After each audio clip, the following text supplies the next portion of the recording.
Today on the show, Truman students take their community service overseas. Find out what they will be doing with the BuildOn program. Plus, Truman is seeing more students, especially from the Caribbean. What's behind the change? We'll learn more as Studio 103 starts right now.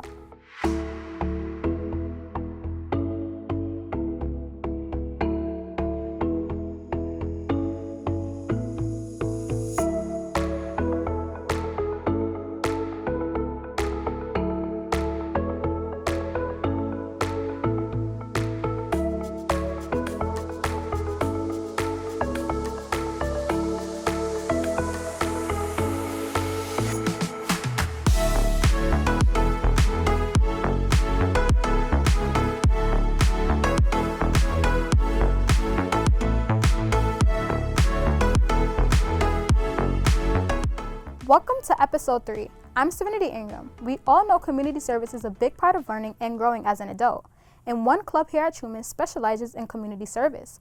Our very own student producer, Elijah Oliver Regu, sat down with an organizer from BuildOn to learn more about their overseas Trek program. Thank you, Serenity. I'm here with Andrea Deborah, the Trek specialist, to talk more about the Trek program. So, Andrea, what is the BuildOn program? Yeah, thanks for having me. So the BuildOn program is a program here we've got at Truman for students to get involved with local service in their community. And then there's an extension of that called Trek, where students have the opportunity to go abroad and do more service. So, what is your vision and your goal with the BuildOn program and stuff? My personal goal? Yeah, and the whole, program's goal. So BuildOn as a program, we have our goal to eliminate poverty, illiteracy, and low expectations, and we do that through service. So we have a ton of students involved in a bunch of different schools in the Bronx, and we get you guys involved with local service. We have you understand the meaning of impact in your community.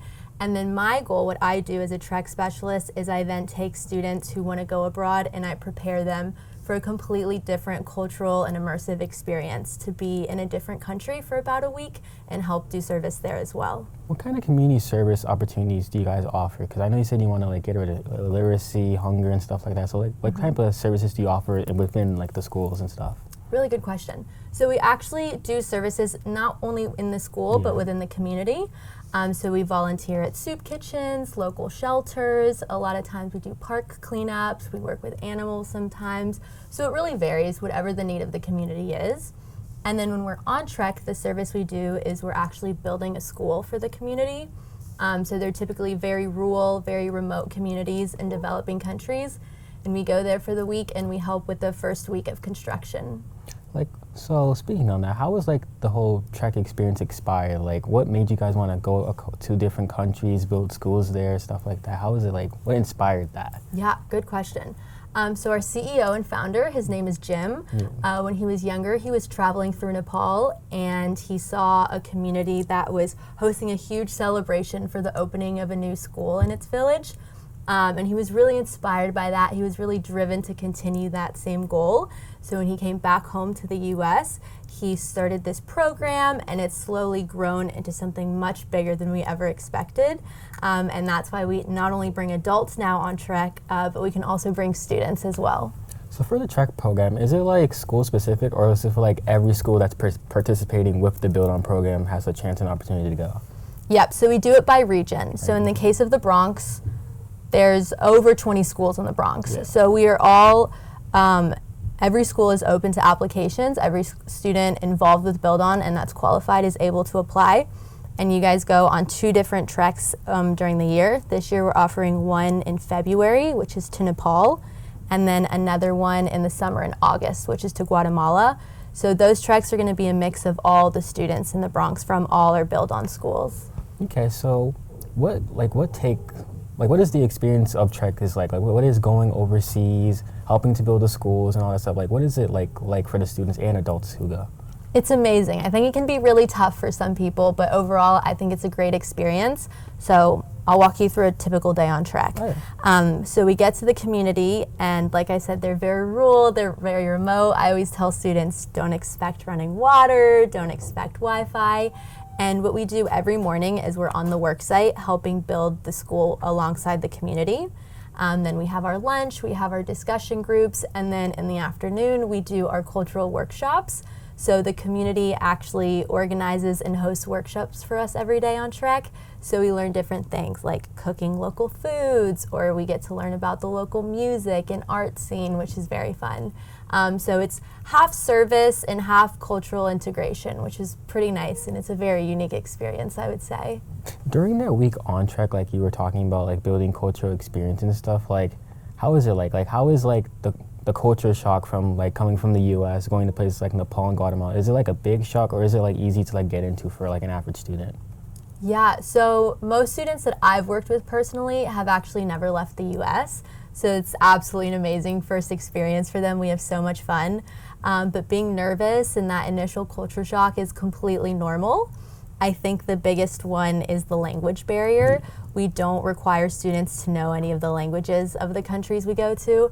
So that's definitely the biggest part and the intimidating part. The other factor is the food.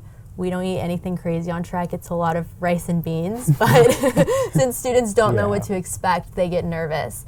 So that's really it, but that's why we prepare them ahead of time. That's why we have a whole BuildOn team in country to help them kind of ease into it and really make their experience as fun as possible and not as stressful as possible. So with that being said, like how do you guys like combat that like language barrier there? Because I know it could be difficult, especially for students or even adults who like don't speak the language. Like how do you guys like intertwine with that? For sure. So on every Trek, we have at least 2 translators with us at all times. So they help facilitate conversations on the work site and with our host families. We also have our whole BuildOn in-country staff. So we have a country director, a finance officer, Trek coordinator.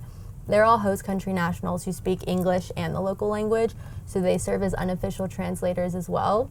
And then also students just learn the importance of nonverbal communication. So we work on like our body language and the way we express ourselves. And then of course the kids in the community are always the best translators. A lot of the students connect really well with the younger kids and the kids in their host families, and that kind of helps the cultural and language barrier. So you spoke about host families. How does the host family situation work? Do are we like, would the person be like sleeping in their house separately, or was it like the BuildOn team sleeping in one host family? Like how does that all work out? So yes, students actually do stay with host families during Trek, which is a pretty nerve-wracking part of Trek for students, but I think it always ends up being the most amazing and memorable part of Trek. So we have about 2 to 3 BuildOn students per house. So yes, they do stay in the host families' homes. The students have roommates from other Bronx high schools, and they have their own private room. But they stay with the host family. They don't eat meals with the host family. We eat meals as a team, but we spend our free time with the host family, and that's where we stay overnight.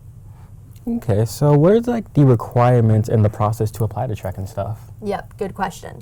So at all of our schools, we have BuildOn programs that I was talking about. We do local service. So students should be involved with that. Every school has at least one engagement specialist. They're the one coordinating the service projects. So reach out to your engagement specialist, come to your meetings. We also have Saturday services. Once a student reaches 20 service hours, they can apply for Trek. And then if we like their application, we'll ask them for an interview. And then if they're accepted, we have our parent info night, because I know parents have a ton of questions, rightfully so. And then we also host pre-treks for the students, which is really where we prepare the students and help them understand what they're going to expect while on Trek. Okay, so like what is like the pre-trek, what's the pre-trek? Like do you guys like do workshops and stuff, or is it like just practice for actually like the labor part of it? Nope, it's more the cultural side of it. So we meet 3 times. They're all on Saturdays before Trek. We clarify what to expect, what kind of behavior we expect, but also the expectations the community has on us, how they might behave around us, what are some awkward scenarios that might come up with cultural barriers, and how to handle culture shock. And like I said, a lot of these students have never left the U.S., so how to pack for Trek as well and how to prepare. We get you guys your passport if you don't have one already. We really just want to make sure you're as prepared as possible before leaving. Okay, so speaking on Trek some more, About the school, are you guys able to like finish building the whole school up within that week, or how does that work? No, the schools typically take 2 to 3 months to build. 2 to 3 months. So for the first week, we have the opening ceremony and the groundbreaking ceremony. Yeah. And we're really just starting off the construction, so we don't see the final school. Okay. However, on the last day of Trek, we'll take you to another completed BuildOn school in a different part of the country, and you'll get to see that finished building and meet the current students and teachers at those schools. So about the teachers, do you guys like hire them personally, or how does that like exactly work within the communities? Nope. So the government has already identified all the students and teachers. Yeah. The local community has everything ready for the school. They just identify a need for the actual infrastructure. Yeah. So that's where BuildOn comes in. We don't influence curriculum or the hiring process or the student selection process. We just provide the actual building. Okay, that's nice. So with that being said, are there any like skills or like lessons that you have learned or other students learned while working on Trek that you'd like to share? For sure. Well, I learned just about everything I know about construction because I'd never built anything before Trek. So that was a lot of pretty interesting skills that I now have. But I also learned a lot about patience and helping students go through culture shock and dealing with homesickness. I think that's the biggest thing students deal with. And we learn a lot of those life skills while on Trek and taking accountability, and we work on a lot of leadership development while on Trek. So it's a pretty unique experience, and you definitely take home a lot of life skills. That's good. So have you had any like funny or humorous moments, at least that's memorable to you, on your visits to Trek and stuff? Oh yeah, I've had so many. I went on one Trek over summer to Guatemala with some students, and my host family had a ton of chickens.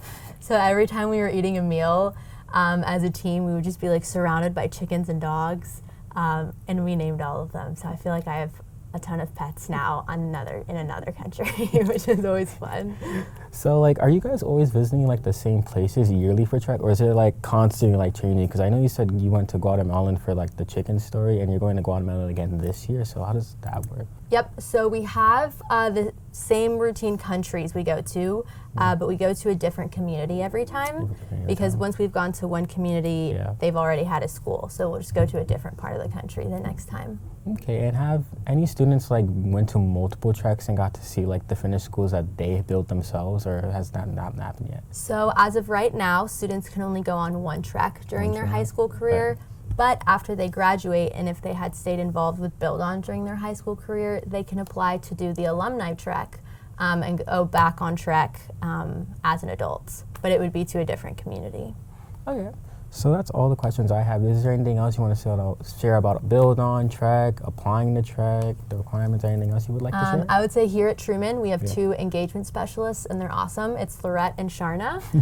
So if you don't know them, I would encourage students to reach out to them and get involved with BuildOn. Okay, and for community service hours, does it have to be like BuildOn specific for Trek, or can it be like anything that's like signed off? It would be BuildOn specific because we want them to be involved with BuildOn. Okay, and it's 20 hours, correct? Correct, Okay. yes. So that's all the questions I have, and anything else? Awesome, well thanks for having me, I appreciate it. Of course. Okay, that's all for our BuildOn specialist, and Andrea, correct?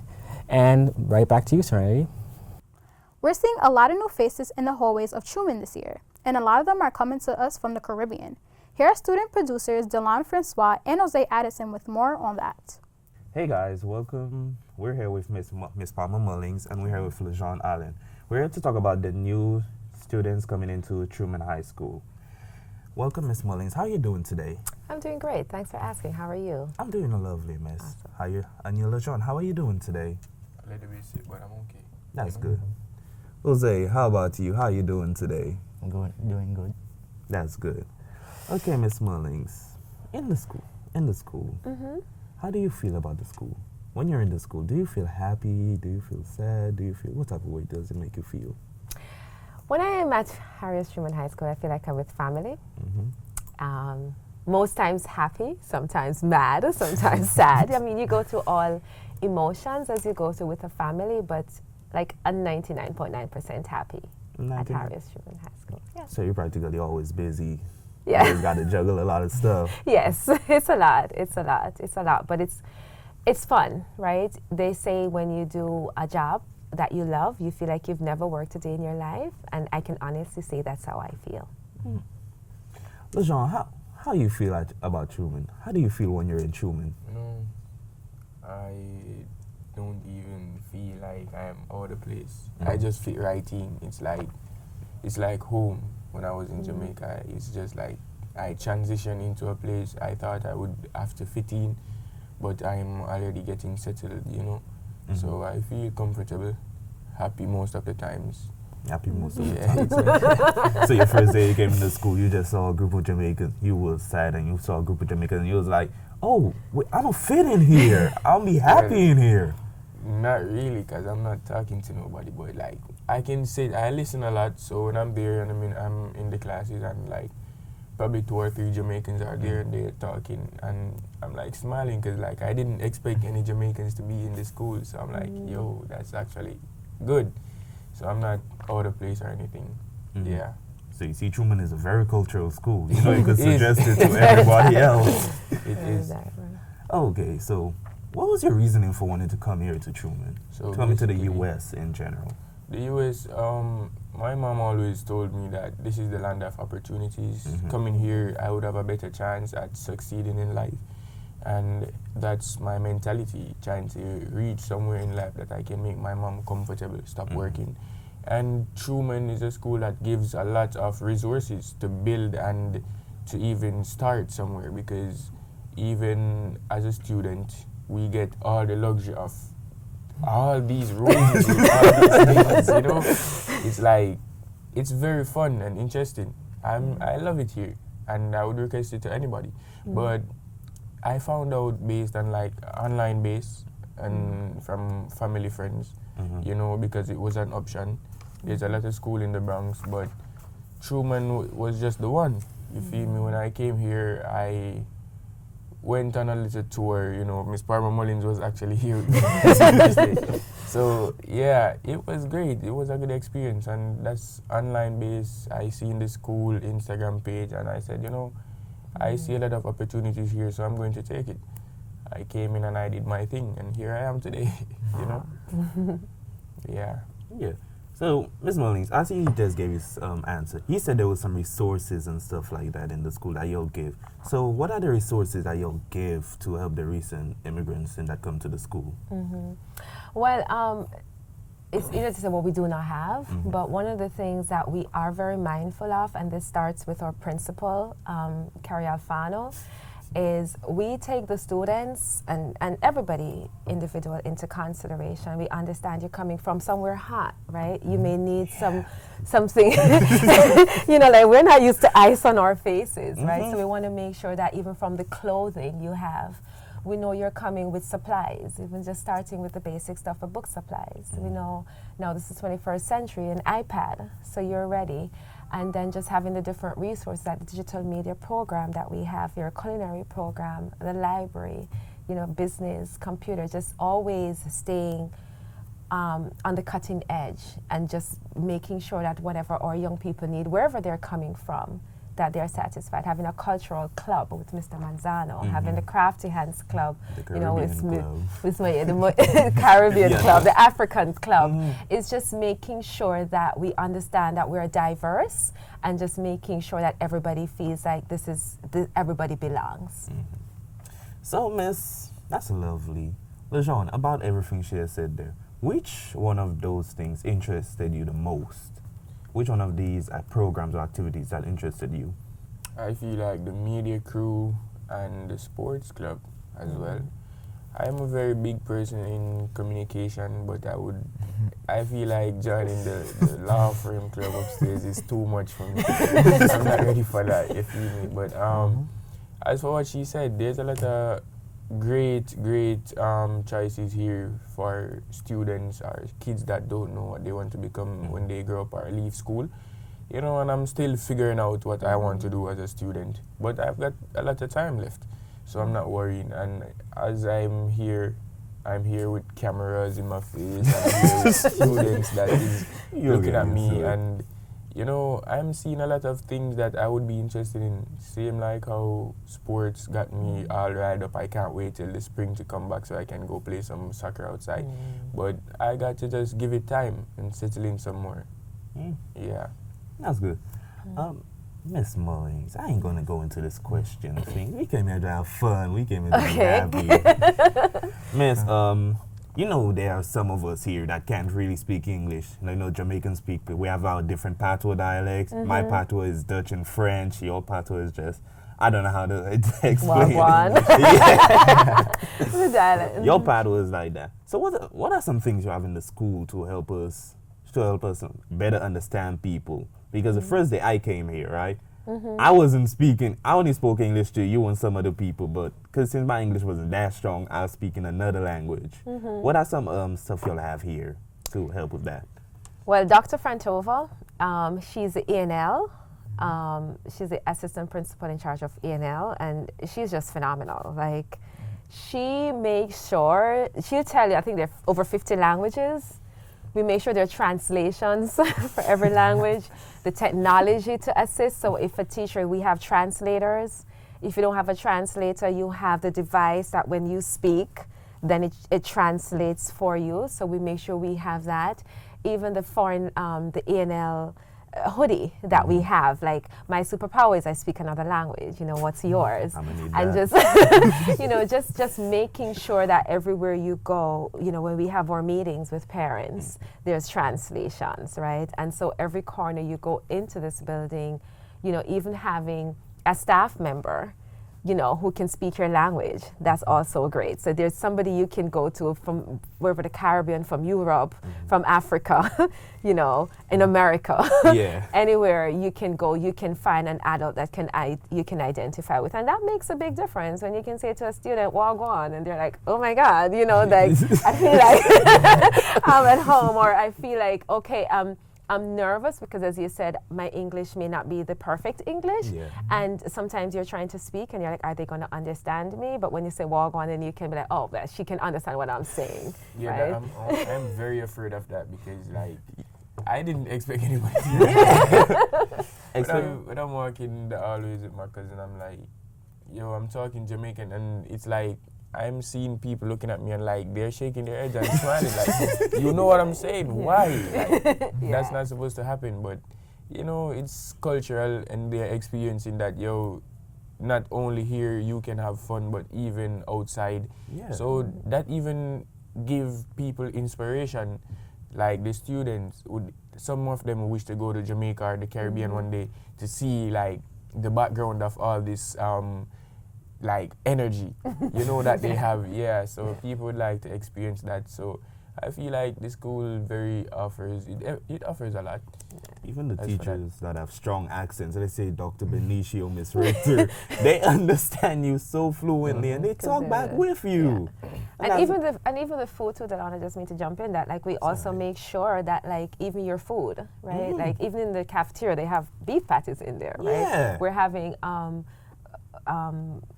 or meetings, PTA meetings, we have Spanish food, you know, we have Jamaican food, we have Italian. So it's making sure that everybody just get a taste of their culture and not be so homesick. Y'all have Jamaican food in the cafeteria and y'all don't have oxtail? So that's expensive, though. That's expensive. Miss, this is Truman. Y'all gotta have oxtail. I talk to Carrie. Okay, miss. Hey, LeJean, I got a question for you. When you come in here, how do you, people like immigrants, how do you interact with them? Let's say people, Hispanic, you know, a lot of we are at Caribbean everywhere, so you know you gotta interact with us. Yeah. And you just got other people. How do you interact with them? I just let it flows naturally. I don't speak to people unless it's necessary because people have a tendency to like, even Jamaicans, people have a lot of attitude and like speaking to someone would be like you entering their personal space to communicate with them because I can't be right here and you're in the next side of the hall and I'm shouting to you.